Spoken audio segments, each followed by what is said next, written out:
નમસ્તે વિદ્યાર્થી મિત્રો, આપનું સ્વાગત છે શ્રી ગણેશ ક્લાસીસ પર। સૌરાષ્ટ્ર યુનિવર્સિટીના એમકોમ અને બીકોમ વિદ્યાર્થીઓ માટે નંબર 1 પ્લેટફોર્મ છે। આજના આઈએમપી સેશન લેક્ચરમાં આપણે માર્કેટિંગ વિશે ખૂબ જ અગત્યના જે આઈએમસી એટલે કે ઇન્ટિગ્રેટેડ એન્ડ માર્કેટિંગ કોમ્યુનિકેશનના જે ક્વેશ્ચન છે અને સાથે સાથે બ્રાન્ડ ઇક્વિટી છે એના માટેના ઇમ્પોર્ટન્ટ સેશન છે એ તમને આજે આપણે શરૂઆત કરવાની છે। તો વિદ્યાર્થી મિત્રો, વિડીયોને અંત સુધી જોજો એટલે જેથી કરીને તમને આઈડિયા આવશે કે કયા કયા આઈએમપી ક્વેશ્ચન હોય છે। અને હા, જે વિદ્યાર્થીઓ આપણા સેશનમાં ફર્સ્ટ ટાઈમ આવે છે તો ફટાફટ આ ચેનલને તમે સબસ્ક્રાઈબ કરી દો એટલે જેથી કરીને એમકોમ અને બીકોમના તમામ જે આઈએમપી સેશન છે એ તમને પરીક્ષાના એન્ડમાં મળતા રહેશે। તો વિદ્યાર્થી મિત્રો, ચલો હવે આપણે વિડીયોની શરૂઆત કરીએ। ચલો હવે યુનિટ 1 ઇન્ટ્રોડક્શન ઓફ આઈએમસી। તો વિદ્યાર્થી મિત્રો, મેં તમને ઓલરેડી હમણાં જ આઈએમસીનું ફૂલ ફોર્મ કીધું છે અને હા, આઈએમસીનું મિનિંગ થશે ઇન્ટિગ્રેટેડ માર્કેટિંગ કોમ્યુનિકેશન। તો અહીંયા લખેલું છે what is a integrated marketing communication, explain the importance of IMC and its role in branding. કે ઇન્ટિગ્રેટેડ માર્કેટિંગ કોમ્યુનિકેશનની આઈએમસી શું છે અને આઈએમસીનું મહત્ત્વ તો તમારે અહીંયા ખાસ એને કહેવાનું હોય છે। તો આઈએમપીનું આ જે આઈએમસી છે એનું મહત્ત્વ અને બ્રાન્ડને તેની ભૂમિકા છે એ તમારે ખાસ સમજાવવાની હોય છે। Next question, explain the integrated marketing communication planning process. તો જો તમને વિદ્યાર્થી મિત્રો અહીંયા આઈએમસી છે એના માટેની તમને શું પૂછી છે, આયોજનની પ્રક્રિયા પૂછી છે।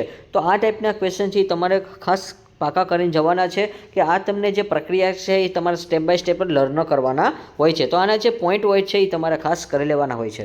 તો ક્વેશ્ચન 2 છે મોસ્ટ ઇમ્પોર્ટન્ટ હોઈ શકે છે। ત્યાર પછી question 3, explain the types of advertising agency, also explain the media partners and their role. કે જાહેર એજન્સીઓની પ્રકાર સમજાવો અને મીડિયા ભાગીદાર અને તેમની ભૂમિકા સમજાવો। તો વિદ્યાર્થી મિત્રો, આજે હાલમાં તકમાં આપણે જોઈએ તો મીડિયા છે એ બહુ ઇમ્પોર્ટન્ટ તમને હોઈ શકે છે અને અહીંયા એક પાર્ટનરશિપ રોલની ભૂમિકા ભજવે છે। તો અહીંયા માર્કેટિંગ છે એ કરવું હોય તો હંમેશા આપણે શું કરતા હોઈએ છીએ કે હંમેશા આપણે એવા પર્સનને આપણે શોધતા હોઈએ છીએ કે ક્યાં આપણે માર્કેટિંગ કરી શકીએ છીએ। તો એના માટે આપણે મીડિયા છે તો હવે તમે જુઓ છો કે કોઈ પણ અત્યારે મીડિયાની જે ચેનલ હોય છે એમાં દરેકની એડવર્ટાઇઝ નીચે તમને જોવા મળે છે, કાં તો તમને બેકગ્રાઉન્ડમાં એવું લખેલું હોય છે। તો આ ટાઈપની તમે એડવર્ટાઇઝ તમે જોઈ શકો છો। તો એના માટેનો ત્રીજો ક્વેશ્ચન છે તમારા માટે ઇમ્પોર્ટન્ટ હોઈ શકે છે। What is a brand and explain the creating and maintaining the brand, also explain the creating and maintaining the brand relation with a customer. તો જો અહીંયા વિદ્યાર્થી મિત્રો, હવે અહીંયા તમને શું કીધું છે કે બ્રાન્ડ એટલે શું છે, બ્રાન્ડ બનાવી અને એને જાળવી રાખવી પડે। આજે દાખલા તરીકે એકવાર બ્રાન્ડ બની જાય છે તો ત્યાર પછી એને શું કરવી પડે, જાળવી રાખવી પડે છે અને ગ્રાહક સાથે બ્રાન્ડ સંબંધ બનાવવા અને જાળવવાનું સમજાવો। તો અહીંયા આપણે ગ્રાહકની સાથે આપણે જે બ્રાન્ડ સંબંધ બનાવી તો છે પરંતુ એને જાળવવા કઈ રીતે છે એ પણ તમારા માટે ઇમ્પોર્ટન્ટ છે। તો આજના સમયમાં બધા લોકોને છે એવી આશા હોય છે કે આપણે છે બ્રાન્ડ વસ્તુ છે અથવા તો બ્રાન્ડ કોઈને બનવું હોય છે અથવા તો એની પોતાને કોઈ પણ રીતે જે બ્રાન્ડ એપ્લિકેશન કરવી હોય છે તો એ ટૂંકમાં એ પોતાના શું કરશે, ક્રાઇટેરિયા કરશે। તો કયા કયા બનાવશે અને એને જાળવવા માટેના પણ પ્રયત્ન તમારે એને સમજાવવાના છે। તો આ ક્વેશ્ચન તમારા માટે ઇમ્પોર્ટન્ટ છે અને સાથે સાથે તમને ફ્યુચરમાં પણ તમને ઉપયોગી છે જો તમે કોઈ બિઝનેસ કરવા માગતા હોય ત્યારે। સ્ટુડન્ટ્સ, હવે આપણે નેક્સ્ટના પછી વાત કરી તો યુનિટ 2 છે એનાલાઇઝિંગ ધ કોમ્યુનિકેશન પ્રોસેસ। હવે દાખલા તરીકે તમને એક વાત કહું છું સ્ટુડન્ટ્સ, જો તમે જ્યારે માર્કેટિંગ તો કરો છો પરંતુ આજે આપણી સ્પીચ પણ ઇમ્પોર્ટન્ટ છે તો એના માટે પણ આપણે એક ખાસ પ્રકારની પ્રોસેસ છે એક્સપ્લેન કરો છો અને આ સબ્જેક્ટ તમને ખૂબ ઇમ્પોર્ટન્ટ છે અને ભવિષ્યમાં તમે કોઈ બેન્કિંગ સેક્ટરમાં જવા માગો છો અથવા માર્કેટિંગ સેક્ટરમાં તમે જવા માગો છો અથવા એલઆઈસી જેવી કોઈ પણ જે ઇન્સ્ટિટ્યુશન છે તમે ત્યાં જોબ કરવા માગો છો, કોર્પોરેટ લેવલમાં તમે ગમે ત્યાં કરી શકો છો કારણ કે તમને માર્કેટિંગ છે એ ઓલરેડી સબ્જેક્ટ તમે સ્ટડી કરેલો છે એટલા માટે। અને આજના સમયમાં જે ઇમ્પોર્ટન્ટ ટોપિક હોય છે અને હા મોસ્ટ ઇમ્પોર્ટન્ટ જે ટૂંકમાં બિઝનેસ હોય છે તો કે ઇવેન્ટ મેનેજમેન્ટ। તો આ ઇવેન્ટ મેનેજમેન્ટ તમારા માટે ખૂબ ઇમ્પોર્ટન્ટ બની શકે છે। Explain the strategy and management process, explain the brand challenge and opportunity. તો અહીંયા તમને કીધું છે કે બ્રાન્ડ મેનેજમેન્ટની પ્રક્રિયા સમજાવો છે અને ત્યાર પછી બ્રાન્ડના જે પડકાર છે એ તમારે સાથ સમજાવવાના છે। તો ક્વેશ્ચન નંબર 1 છે એ તમારા માટે ઇમ્પોર્ટન્ટ છે। નેક્સ્ટ એમાં explain explain, identify and ઇસ્ટાબ્લિશ brand position. તો બ્રાન્ડની તમારે પોઝિશન બતાવવાની છે, એટલે કે એને ઓળખવાની છે અને એને સ્થાપિત કરવાની છે. એક્સપ્લેન ધ ઇન્ટરનલ બ્રાન્ડિંગ, એટલે આંતરિક બ્રાન્ડિંગ પણ તમારે સમજાવવાનું છે. તો ઇન્ટરનલ અને એક્સટર્નલ આ બંને તમને ખબર પહેલાં તો આના પોઈન્ટ છે તમને ખબર હોવી જોઈએ. તો જો વિદ્યાર્થી મિત્રો એ જે 20 છે એનો કોઈ મિનિંગ નથી, એ એડ કરી દો, એ જે રિમૂવ કરી દઉં છું. એટલે ખાસ તમે ધ્યાનમાં રાખજો કે એનો કોઈ મિનિંગ નથી. Explain the internal branding. તો ઇન્ટરનલ બ્રાન્ડિંગ શું છે તમારે એના વિશે સમજાવવાનું છે. પણ હા, કંઈક એવું પણ કરે છે કે બ્રાન્ડિંગ પોઝિશન ઓળખવી અને તેને સ્થાપિત કરવી એટલે શું છે, પરંતુ તમને ત્યાં એવું કે ભાઈ explain the branding and external factor, કે તમારે બ્રાન્ડિંગના જે ઇન્ટરનલ અને એક્સટર્નલ ફેક્ટર બંને તમારે એને એક્સપ્લેન કરીને સમજાવવાનું. તો શોર્ટમાં તમારે ખાસ યાદ રાખવાનું છે. ત્યાર પછી explain the meaning of communication and discuss the basic model and details. સંદેશા વ્યવહારનો અર્થ સમજાવો અને મૂળભૂત મોડલની વિગતવાર ચર્ચા કરો. તો વિદ્યાર્થી મિત્રો આ ક્વેશ્ચન તો ખાસ કરીને જોજો, કારણ કે એના માટે તમારા માટે આ જે કોમ્યુનિકેશનની જે ચેનલ છે એ તમને ખાસ ઇમ્પોર્ટન્ટ પૂછાઈ શકે છે. નેક્સ્ટના પછી આપણે સ્ટુડન્ટ્સ વાત કરી કે discuss about various method of setting IMC budget and allocation of it is along various elements. કે આઈએમસી બજેટ નક્કી કરવાની વિવિધ પદ્ધતિઓ અને વિવિધ તત્વો વચ્ચેની ફાળવણી વિશે ચર્ચા કરો. હવે વિદ્યાર્થી મિત્રો અહીંયા જે તમને આઈએમપી સેશન છે એ સાથે સાથે તમે નોટ ડાઉન કરજો. જે કાંઈ ક્વેશ્ચન હું કહું છું એ તમારે વધારે ઇમ્પોર્ટન્ટમાં પ્રાયોરિટી આપવાની છે.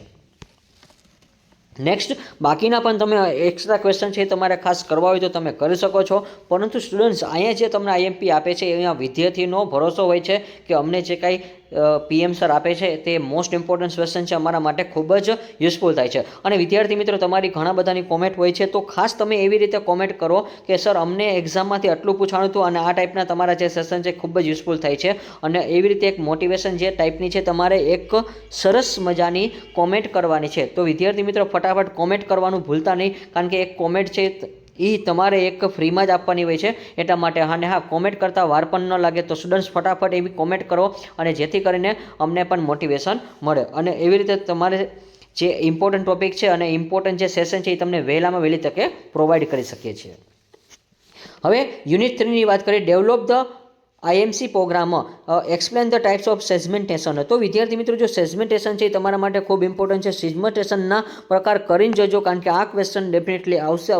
સેગમેન્ટેશનના જે ટાઈપ્સ છે એ અને એની અંદરના ટાઈપ્સ પણ તમને ડિટેલ્સમાં પૂછી શકે છે એવો કોઈ પણ એક question. Next, vote is a customer database. Database એટલે ગ્રાહક ડેટાબેઝ એટલે શું છે? Explain the building relationship through the data management, કે ડેટા મેનેજમેન્ટ દ્વારા સંબંધિત સ્થાપનાઓ સમજાવો. ત્યાર પછી નેક્સ્ટ ક્વેશ્ચનની વાત કરી, discuss the importance of creativity in advertising. તો વિદ્યાર્થી મિત્રો જાહેરાતમાં સર્જનાત્મકનું મહત્ત્વ સમજાવો. તો વિદ્યાર્થી મિત્રો અત્યારે જે ક્રિએટિવિટી છે એ બહુ ઇમ્પોર્ટન્ટ છે. અને અત્યારના સમયમાં આપણે મોડર્ન ડેમાં છીએ, તો અત્યારે જો આપણે હાઇલાઇટવાળું માર્કેટિંગ કરી તો જ બધાને બધી વસ્તુ ગમે. દાખલા તરીકે જે બાલાજીવાળા છે એ છૂટી વેફર 5 રૂપિયામાં વેચી દે તો કોઈ ન લે, પરંતુ પેકિંગવાળું હોય તો બધા લોકોને મજા આવે છે. અને આ જે બ્રાન્ડ બની ગઈ છે એટલા માટે, કારણ કે શરૂઆતમાં તો પહેલાં બાલાજીવાળા જે પેકિંગ કરીને ન વેચતા, પહેલાં એનું કોઈ પેકિંગ જ નહોતું. પહેલાં છૂટી વેફર વેચ દેતા, એ કોઈ એક જબલું હોય છે એમાં આવી રીતે બાંધી દેતા, ત્યાર પછી એ લોકો પેકિંગ કરતા. અને હા, આજના સમયમાં તમે જુઓ તો એમાં લોગો આવી જાય છે, પછી એની પ્રાઇસ આવી જાય છે, કિંમત આવી જાય છે, મટીરિયલમાં શું શું એમાં એ લોકોએ વાપર્યું છે એ બધું તમને એમાં ઇન્ક્લુડેડ કરી દેવામાં આવે છે. અને આજના કોઈ પણ નાના નાના છોકરા હોય છે એને પણ જો એક જ વેફર આવડે, કઈ તો કે બાલાજી લેતા જ આવડે છે. ત્યાર પછી discuss the media planning and the strategy. જો આજે વિદ્યાર્થી મિત્રો આ પણ તમારા માટે ઇમ્પોર્ટન્ટ છે કે મીડિયા આયોજન અને વ્યૂહરચનાની ચર્ચા કરો. તો જો આજે મીડિયા, અત્યારે જે સોશિયલ મીડિયા છે, અત્યારે ઇન્સ્ટાગ્રામ, ફેસબુક, ટ્વિટર, તો અત્યારે જો તમે જુઓ તો આ બધા એક સેવા છે, એક સોશિયલ મીડિયા એક્ટિવિટી છે. અને આમાં જે બધા લોકો છે જાહેરાત વધારે કરતા હોય છે. તો આ ટાઈપના પણ તમે એક્ઝામ્પલ છે એમાં લખી જાઓ. તો ક્વેશ્ચન નંબર 4 છે તમારા માટે ઇમ્પોર્ટન્ટ છે. હવે લાસ્ટ જે યુનિટ છે વિદ્યાર્થી મિત્રો આપણે વાત કરવાની છે, ઇવાલ્યુશન ઓફ સિલેક્ટેડ આઈએમસી મીડિયા, કે explain the classification strength and weakness of media. કે મીડિયાનું જે તમે વર્ગીકરણ કરો છો, લાભ છે અથવા નબળાઈ છે, આ તમારે એને સમજાવવાના છે. તો આ ટાઈપનો ક્વેશ્ચન તમારા માટે બની શકે છે સ્ટુડન્ટ, કે તમને આઈડિયા હોવો જોઈએ કે એના માટેના ક્લાસિફિકેશન કીધા છે, સાથે તમને સ્ટ્રેન્થ પૂછી લીધી છે અને એની વીકનેસ શું છે એ પણ તમને કહી દીધી છે. કારણ કે હરેક વસ્તુની કોઈને કોઈ વીકનેસ તો હોય જ છે.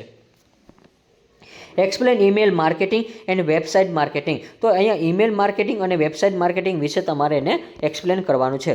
ત્યાર પછી નેક્સ્ટ આપણે વાત કરી કે discuss the role of print media, advantage and disadvantage. તો વિદ્યાર્થી મિત્રો એડવાન્ટેજ પણ કહેવાશે, ડિસએડવાન્ટેજ પણ કહેવાશે.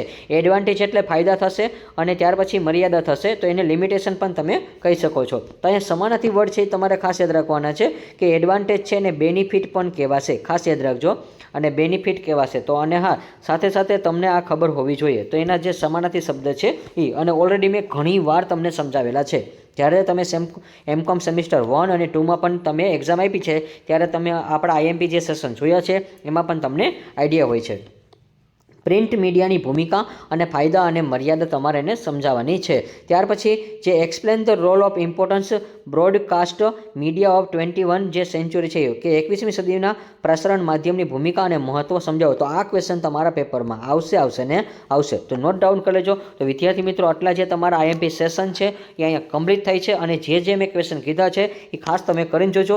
હવે વિદ્યાર્થી મિત્રો બીજી વાત એ કે તમારો જો આઈએમપી સેશન છે અને તમારે જો આની કોઈ બુક અવેલેબલ ન હોય અથવા તમારે આને સ્માર્ટમાં રિવિઝન કરવું છે અને ટૂંકમાં તમારે રિવિઝન કરવું છે, તો વિદ્યાર્થી મિત્રો તમારા માટે એક આઈએમપી નોટ્સ બનાવેલી છે, અને એ નોટ્સ છે એ તમારે કઈ રીતે પરચેસ કરવાની છે એ હું તમને સમજાવી દઉં છું. જો તમારે આપણે પહેલાં એપ્લિકેશનની વાત કરી, અને હા ત્યાર પછી હવે આપણે કઈ રીતે જે બનાવેલી છે એ નોટ્સ છે એ ક્યાંથી તમને અવેલેબલ થશે. તો સ્ટુડન્ટ્સ તમારા માટે જે આઈએમસીની એક સ્પેશિયલ નોટ્સ બનાવેલી છે. ઓમ તો માર્કેટિંગની જે બધી નોટ્સ આપણે કમ્પ્લીટ છે, પરંતુ જો તમારે કે આ QR કોડ ઉપરથી પરચેસ કરવી હોય તો તમારે આ નીચે આપેલો નંબર છે પહેલાં લખી દઉં છું, એના ઉપર તમારે શેર કરવાનો હોય છે 8866512094. જો તમારે અહીંયાથી પરચેસ કરવી હોય તો ડેઇલી તમે પરચેસ કરી શકો છો, અને જો ડેઇલી પરચેસ કરો છો તો માર્કેટિંગનો જે ચાર્જ છે એ 37 રૂપીસ છે. તો આ એનો કોડ છે. જો તમે 37 પે કરશો એટલે તમને ફટાફટ છે આની PDF છે શેર કરી દેવામાં આવશે. તો સ્ટુડન્ટ્સ આ તમે ખાસ નોટ ડાઉન કરજો.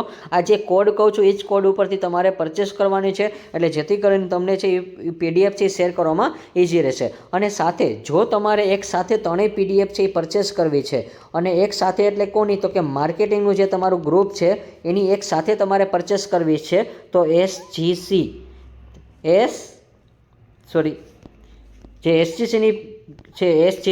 એની એપ્લિકેશન છે, એની લિંક છે એ તમને નીચે ડિસ્ક્રિપ્શનમાં આપેલી છે, અને ડિસ્ક્રિપ્શન બોક્સમાં તમે જશો એટલે ત્યાં તમારો જે સિલેક્શન જે કોર્સ છે એ તમારે કરવાનો છે માર્કેટિંગમાં, અને ત્યાર પછી તમારે ત્યાં 77 પે કરશો એટલે તમને ત્રણેય PDF છે તમને ત્યાંથી પરચેસ કરી શકશો, માર્કેટિંગની જેટલા પણ ગ્રુપ છે એના. અને માત્ર તમારે તે પછી આઈએમપી સેશન જ જોવાના રહેશે, અને જે હું કહું છું એ ટાઈપના. તો વિદ્યાર્થી મિત્રો વહેલામાં વહેલી તકે નોટ મેળવી લેવી જો એપ્લિકેશનમાં આપેલી છે, અને જો ડાયરેક્ટ પરચેસ કરવી તો ડે ટુ ડે તમને પરચેસ કરી શકો છો. ડે ટુ ડે કરશો તો એનો જે ચાર્જ છે એ 37 રહેશે.